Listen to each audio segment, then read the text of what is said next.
Hey, it's your boy Jay Hardcore Boxing News, back at you with what's happening in the world of boxing today. I definitely want to thank everybody for just coming out, checking out what I got going on in boxing news, as I could say.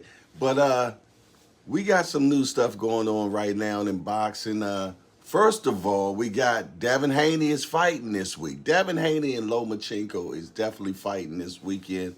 And it's a fight that we are all looking forward to see. The reason why we want to see this particular fight is because we got Lomachenko, who is always been for a while the pound for pound #1 king. We want to see if he still has it. And we got Devin Haney that is undisputed at this particular point, and we want to see, is it really what it is? So they'll be fighting this weekend. Devin Haney was just on the last stand with Brian Custer. And with Brian Custer, Custer asked him, pretty much what was the game plan. And Haney had no problem saying what it was going to be. He said, hey, man, I'm pretty much going to go in there and I'm going to handicap him. I'm going to take away his best, Lord, I don't know, I'm tongue-tied. Maybe it's too early in the morning. His best weapon, he's going to take it away from him and see what he can do after that. Now, one thing about Lomachenko, he got very good feet. You know what I mean? His footwork is very good. As you know, he went to ballet school actually to have better feet. His father put him in ballet school, and that was very smart of his father doing that. But Lomachenko is good in mid-range as well.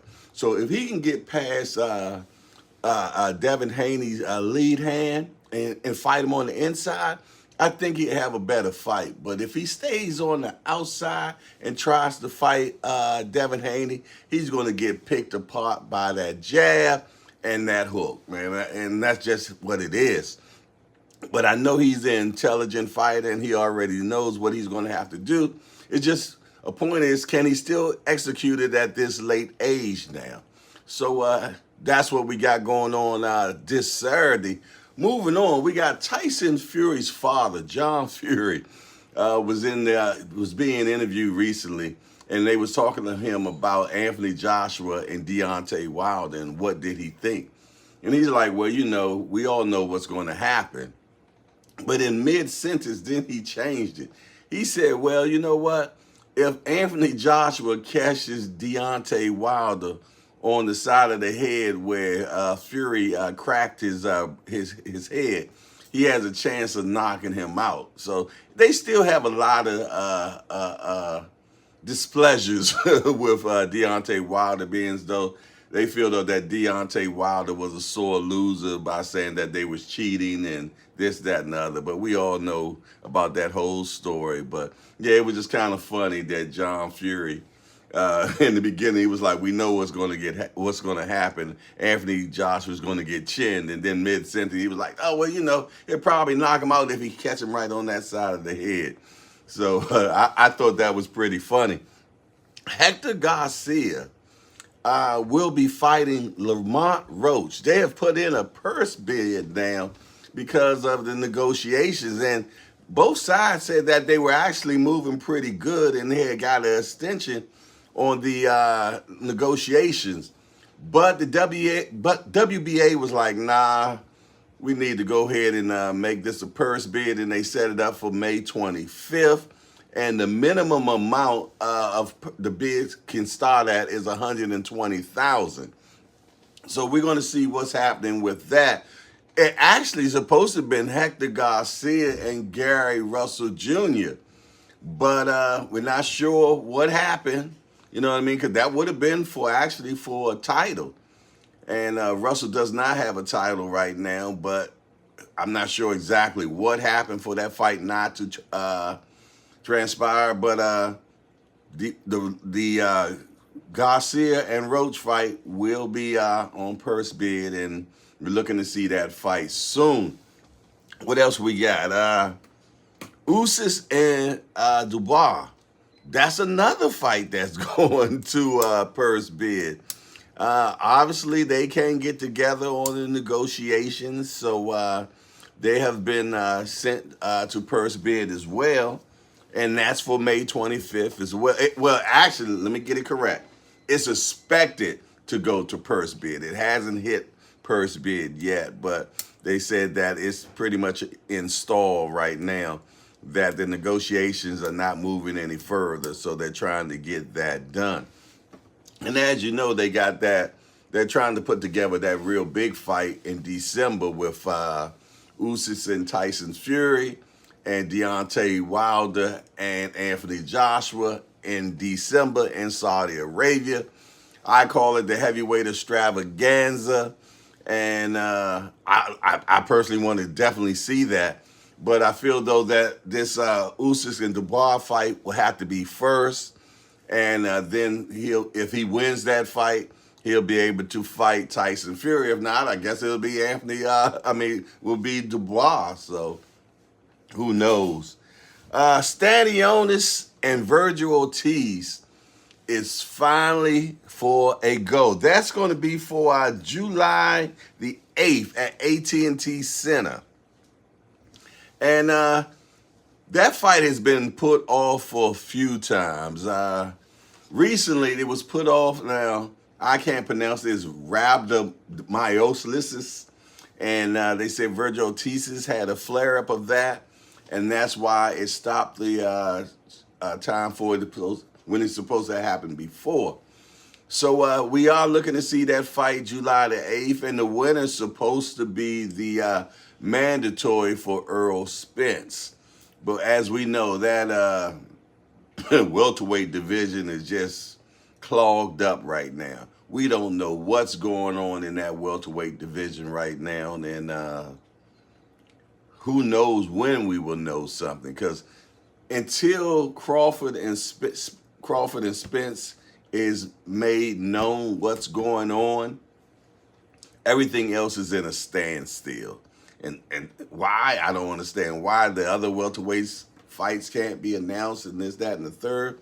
But I guess everything is based on Crawford-Spence. Spence-Crawford.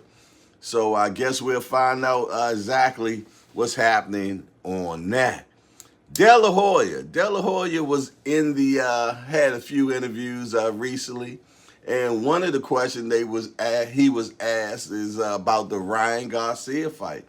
And he said, you know what? I think Ryan should have took the fight in January, the same time when Tank had a fight with Hector Garcia. He said, first of all, I feel though that was the biggest mistake, and he didn't take that fight. And he pretty much gave a analogy. He's like, man, when you got a car, man, you might have it idling in the garage, but you got to take it out for a run. You know what I mean? And he was like, hey, man, you need to fight. And he was saying that he think that was the first mistake. They asked him about the injury, and he said he knew nothing about the injury.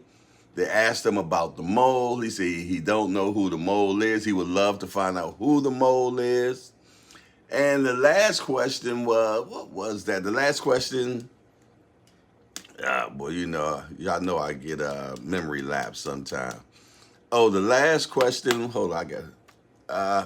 They asked him about Ryan Garcia firing his trainer. And he said, man, you know what? When fighters lose, they blame everybody else. It wasn't them. He said when he first lost, he blamed everybody. He fired everybody. So he sees what Ryan Garcia is going through, and that's why he feels that Ryan is firing everybody, because the first thing you think, it wasn't my fault. So there you go. Sugar Shane Mosley will be training Jake Paul. After Jake Paul lost, he decided to make some corrections in his camp as well. And he brought back Shane Mosley, because in the beginning, he was with Shane Mosley. So Shane Mosley said he's happy to be back, and he feels though that he would definitely bring something to the table to make things better for Jake Paul, because, he'll be fighting Nate Diaz coming up. And he grabbed Sugar Shane Mosley. I think it's a good move. I really do. I really feel that that's a good move, and hopefully, I'm gonna tell you something about Jake Paul. I had my reservations about him, but at this point, I believe that he truly wants to be a real fighter. And that's how we should treat him at this point. He wants to be a real fighter. He is a real fighter right now. He done fought his first uh, real boxer. He lost. He's back. He's fighting MMA fighter now. But it is what it is, man. I guess it's about that mighty dollar. Next, Jamal Charlo is saying that he's been talking to Demetrius Andre, and they've been on the phone. He said, man, we've been on the phone for like an hour the last time we talked, and we're trying to hammer out a deal with him and Demetrius Andre. Now, as you know, Charlo has not been in hasn't boxed in over 2 years now, or it's about to be 2 years, one or the other. It's been a long time. But he says that if he could get this Demetrius Andre fight, that he wants to go straight into it. He don't want no tune-up or anything. Now, again, I think that is not a smart move, because one thing about this boxing game, timing does affect things. You do get ring rust, and now we're talking 2 years. Now, Mayweather used to do that, but Jamal Charlo's not Mayweather. So, check me in the comments. Tell me what you think. But I just feel, though, he should at least get a tune-up. But I understand, if you ain't fought in 2 years, that money getting light. You know what I mean? So I totally understand. I can't negotiate for somebody's pocket. He only knows his pocket, and he knows what he needs. So he knows he can get it if he fights Demetrius Andre. But I just hope he makes the right decision, So the WBC is doing some type of special belt for Floyd Mayweather when he fights John Gotti III. That's right. Floyd has an exhibition bout. You gotta love Floyd Mayweather, man. No, Floyd Money Mayweather, because he always finds a way to get to the bag. And Floyd has got to the bag again.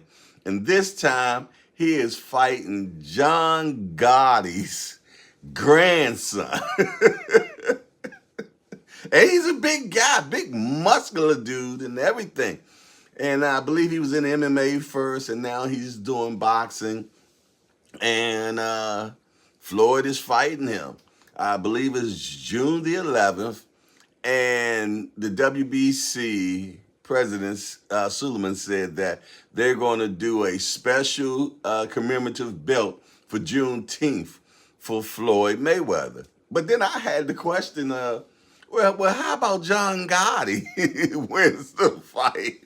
We know that ain't going to happen, but, it's always a what if, because boxing is a crazy sport, and anything can and will happen. It's just like in football. They say any given Sunday. Well, it's like that with boxing, any given Saturday. And Floyd fights on Sundays now. He done made his own day. He fights Sundays. Won't be no judges. I even think they said it won't even be a referee. I don't know, man. It's exhibition, so anything is possible. Floyd's going to get to that bag, and as long as you keep paying for it, Floyd's going to keep on making it happen. But, yeah, that's what definitely is going on. Last thing I got is Barroso's trainer was talking to the WBA president, Gilberto Mendoza.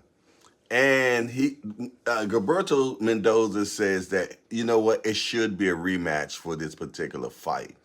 The president says that he feels, though, that the fight was definitely premature stoppage, and that it should be a rematch for it.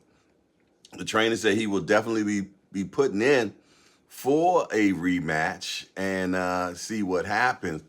But I was kind of looking, and the president said something that kind of made me they said that they can't mandate it though. I don't know how that works. I'm gonna have to dig in it for you all a little bit more because he definitely said that.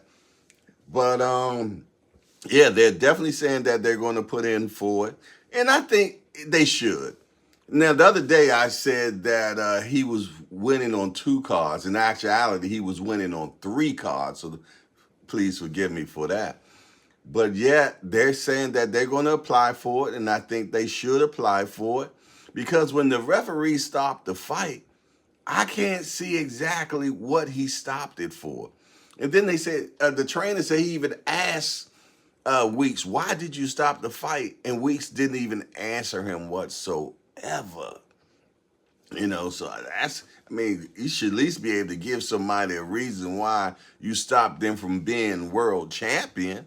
You know, so that's the dirty game of boxing, though, because actually the last person that threw a punch was a grazing punch from Buderoso. Romero hadn't even hit him, but yet the referee stopped in the middle. I mean, that there. I mean, you got Showtime Espinoza saying that was a travesty. You got everybody saying the same thing, and that fight was in Las Vegas. So now in Las Vegas, they got where you can, in boxing, you can do an instant replay. It should have been an instant replay on the push down that Romero did. And it should have been an instant replay on why did you stop this fight? What was your reason for stopping this fight? I'm going to tell you, if it was me, I'll definitely be doing an appeal on this, man, because it makes no sense whatsoever what they got going on. But listen here, it's your boy Jay Hardcore Boxing News. Make sure you share. Make sure you subscribe. Old school, make sure you tell somebody about the channel. You know what I mean? And other than that, I'm out of here.